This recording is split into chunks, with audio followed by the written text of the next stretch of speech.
weather's beautiful, perfect for everything. Very appreciative of the crowd. Had a nice crowd here today.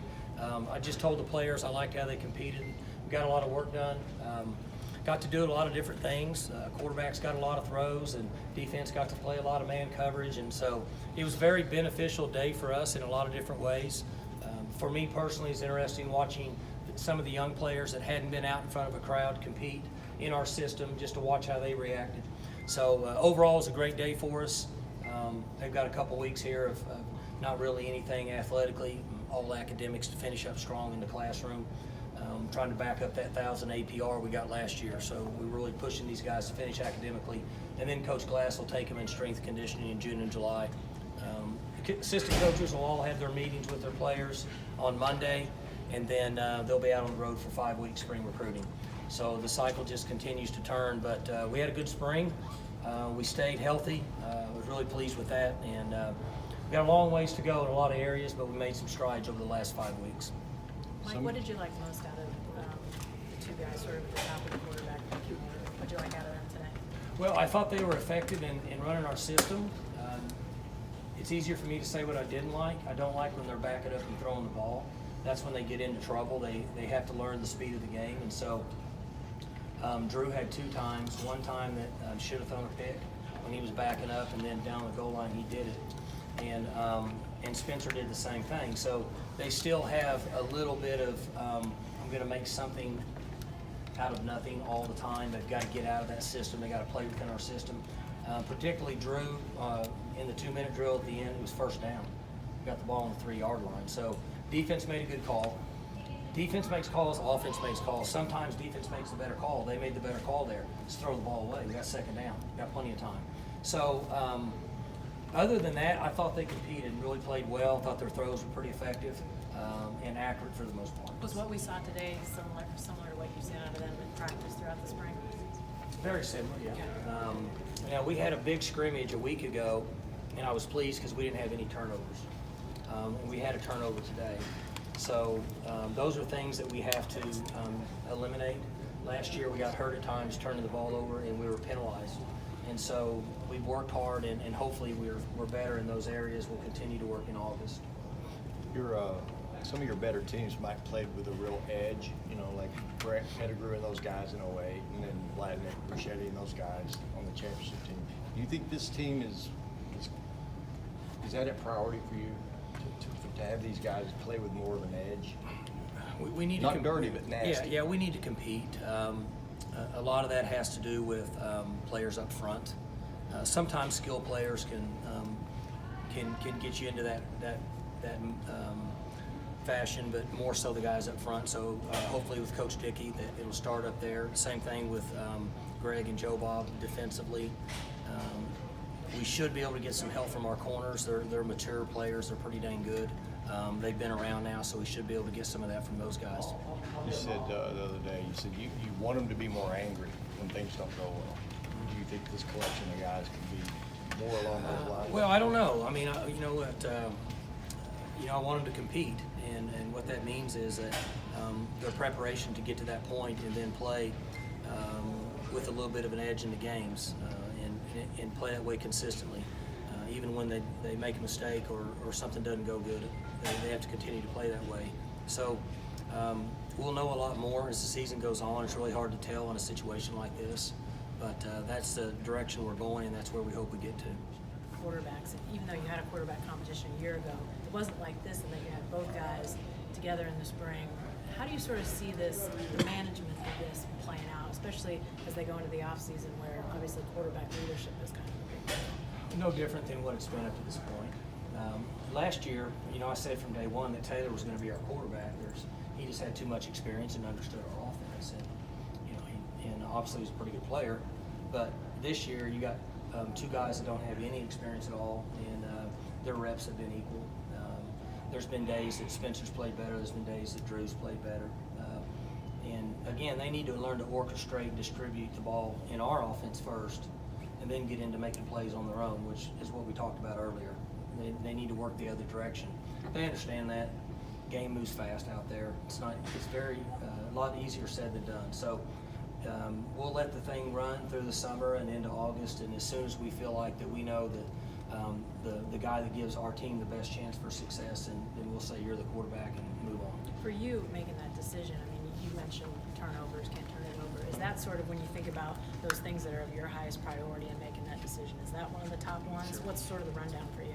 Yeah, I mean, we all know that score zone, offense and defense, and turnovers decide a lot of football games. And so, first thing we have to do is minimize our mistakes and not beat ourselves. And there was times last year we beat ourselves. We have to get out of that, and it starts with those guys because they touch the ball in every single play. So they need to play in the system and understand how to distribute the ball. And the guys that the running backs or receivers or Cowboy backs that get it, they have to do their job with the football. But the quarterback has to make that decision. Once he gets all that conquered, then he can go and start making plays. And so that's what we're looking for at this time. Mike, anything you could tell about your offensive line today, good or bad? I think we're considerably further ahead than we were at the end of the year last year. I mean, I thought our pass protection day was awesome.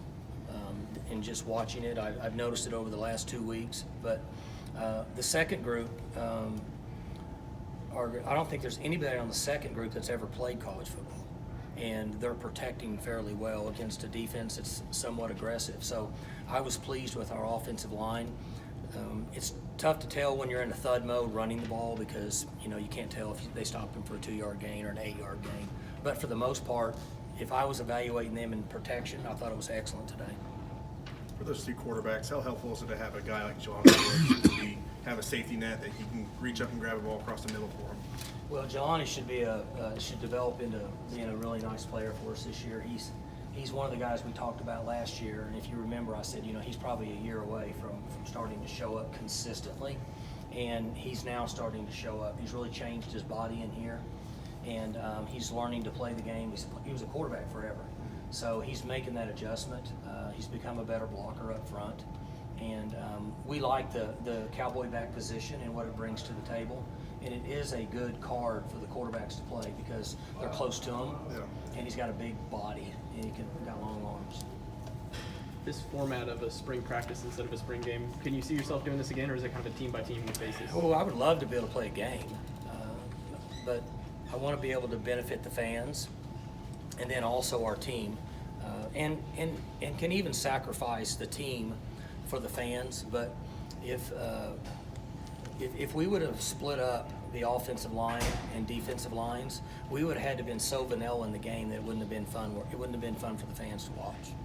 And so then we wouldn't have got anything out of it, and then the crowd wouldn't have got anything out of it by doing it the way that we had it orchestrated today. But we have a lot of linemen, offensive linemen, that'll be back next year. And so we could very easily split them next year, and same with the defense.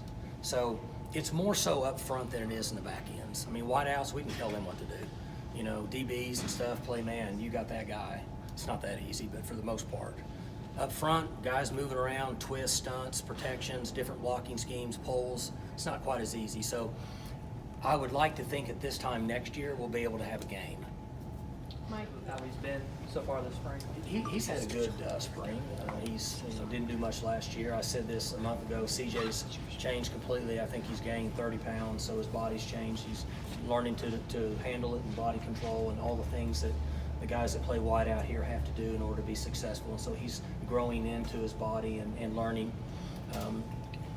He's going to need another year to where you can just say, we're going to leave you in there for 55, 60 plays a game and play at a high level. I don't know that he'll be ready for that, but he should be able to give us a number of plays early in the year, and we'll see how he develops in live situations. Mike, what'd you like and not like about your defense today? I thought we were very competitive. We were stingy with throws, other than the 4th down throw where we turned the back loose in coverage. I thought most of our pass routes were challenged. I thought I saw 2 pass interference calls. Would like to minimize those, as we talked about a week ago. Now, the style of defense we play, we will get some penalties because we're aggressive and we're in your face. But for the most part, I was pleased with where we were at. Thought we did a good job of defending the run on the perimeter. And we have a lot of work in that area, but I think we're a little more mature and get a little bit better. What went into the decision to move L.C. Greenwood, the linebacker? He came in and wanted to make the move. He felt like that that maybe he'd hit a dead end at the wideout spot, so he wanted to make a move to that side ball. He played both ways in high school. How do you feel he's made that transition?